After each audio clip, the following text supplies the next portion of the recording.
Halo lagi sahabat Revival, ketemu lagi dengan saya Aryan Dave. Dan saat ini kita ada di bagian yang ketiga dari seri Love Journey kita. Kalau masih ingat, di bagian pertama kita udah bahas tentang Alone but not lonely. It's all about singleness there. Lalu di bagian yang kedua kita bahas tentang dating drama. Gimana kita melewati masa-masa pendekatan, pacaran, bahkan hingga putus cinta. Dan di part ketiga ini, saya kasih judul obrolan kita, Till Death Do Us Part. Sampai maut memisahkan kita. Yes, that's right. Itu adalah kalimat yang diucapkan saat janji nikah. So di segmen ini, kita akan sedikit membahas tentang tahap selanjutnya setelah pacaran, yaitu marriage, pernikahan. Tentunya ini adalah big topic yang gak akan pernah habis dibahas. Tapi hopefully di 15-20 menit ke depan, kita bisa dapat at least sedikit insight tentang memasuki dunia pernikahan. Ready? Here we go. Nah, saya tuh cukup sering dapat pertanyaan dari jemaat maupun teman-teman yang single. Mereka suka nanya gini, Pastor, emangnya kalau saya memilih buat gak menikah, itu salah ya? Boleh gak kalau saya memutuskan untuk gak married? Dan saya selalu jawab mereka gini, ya boleh-boleh aja. Kan kita udah bahas di segmen pertama ya, bahwa being single is not a sin. Memilih untuk gak menikah tentunya sah-sah saja. Di Alkitab pun kita lihat ada tokoh-tokoh besar seperti Rasul Paulus yang memilih buat gak menikah, and that's okay, gak apa-apa. But, tapi. Kalau bisa, kalau memungkinkan, I strongly suggest people to get married. Saya sangat menyarankan orang-orang agar sebisa mungkin mereka menikah. Why? Kenapa? Because marriage is God's idea. And God's idea is always a good idea, amin. Pernikahan itu adalah idenya Tuhan, rancangannya Tuhan. Dan rancangan Tuhan gak mungkin jelek lah ya, pasti bagus. Dan saya percaya bahwa di dunia ini, Tuhan itu gak sekedar pengen kita selamat doang. Tapi Tuhan pengen kita punya hidup yang fruitful, yang berbuah, yang maksimal. Yang serupa dengan Kristus dalam karakter kita. Dan semua karakter yang baik itu ternyata paling bagus dibentuk dalam pernikahan. In fact, gak ada hubungan apapun dalam hidup ini yang lebih menuntut pertumbuhan kita secara pribadi lebih daripada pernikahan. Pernikahan akan, dalam tanda kutip ya, memaksa kita untuk jadi lebih dewasa. Pernikahan akan memaksa kita bekerja lebih keras. Pernikahan memaksa kita untuk memperbesar kapasitas. Pernikahan memaksa kita buat jadi gak egois, berbagi, berkorban demi keluarga. Pernikahan memaksa kita untuk jadi lebih kuat, lebih sabar, lebih lembut, pokoknya lebih mempertajam buah-buah roh dalam kehidupan kita. So ternyata marriage is God's strategy to create the best version of us. Ternyata pernikahan itu strateginya Tuhan buat mengeluarkan versi terbaik dari diri kita. Jadi ada sebuah versi yang lebih baik dari dirimu, yang jangan-jangan hanya bisa tercapai kalau engkau menikah. Jadi, kalau ada kesempatan untuk menikah, go get married. Oke, saya seneng banget kalau ada jemaat yang menikah. Jangan sembarangan nikah juga ya, itu saya cari penyakit.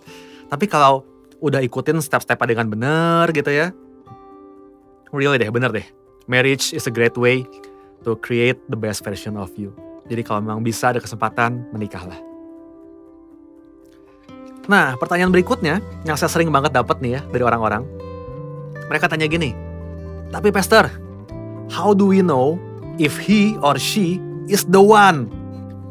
Gimana saya bisa tahu kalau dia ini jodohnya saya, the one-nya saya atau bukan? Is there such thing? Apakah ada yang namanya the one itu? Jawaban saya, ada. The one itu ada. Yaitu, the one you decide to spend the rest of your life with. Oke? Jodohmu adalah ketika engkau memutuskan untuk berkomitmen seumur hidup bersama orang tersebut. Jadi, pasangan hidup itu kita yang pilih. Dan ini adalah salah satu pilihan terbesar yang harus kita ambil dalam hidup. Makanya kita perlu punya kriteria yang jelas nih. Pasangan hidup kayak apa yang saya mau? Pasangan hidup seperti apa yang bisa bikin saya semakin dekat sama Tuhan? Pasangan hidup kayak apa yang bisa berjalan bersama saya meraih hidup yang maksimal, yang fruitful tadi? Harus jelas kriterianya. Supaya gak semua orang yang lewat depan mata langsung kita anggap ini jodoh dari Tuhan. Gak semua juga.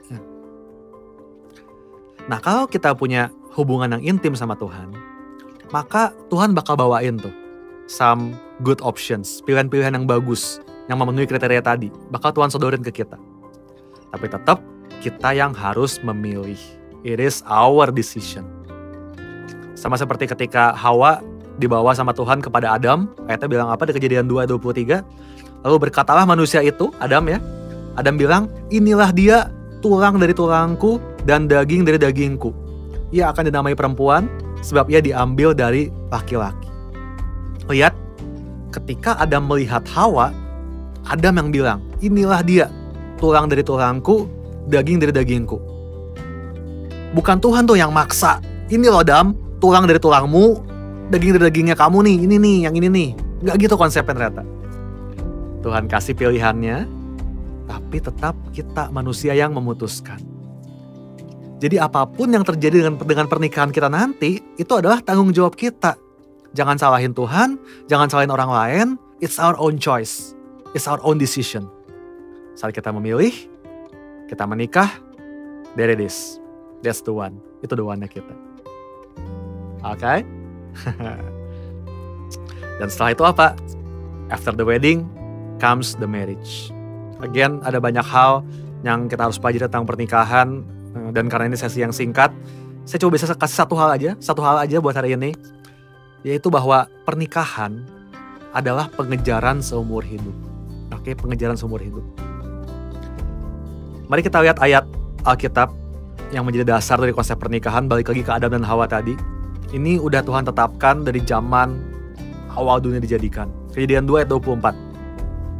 Sebab itu, seorang laki-laki akan meninggalkan ayahnya dan ibunya dan bersatu dengan istrinya, sehingga keduanya menjadi satu daging. Oke, kita semua tahu ayat ini ya. Ketika menikah, seorang laki-laki akan meninggalkan ayah ibunya dan bersatu dengan istrinya. Nah, ada hal yang menarik, yaitu kata bersatu, kalau kita cek bahasa aslinya, itu menggunakan kata dabak. Oke, kata dabak. Dan dabak ini arti harafiahnya adalah to catch by pursue. Untuk menangkap melalui sebuah pengejaran. Kata yang sama, kata dabak ini, dia pakai juga di kitab Hakim 18 ketika Mika mengirim orang untuk mengejar Bani Dan.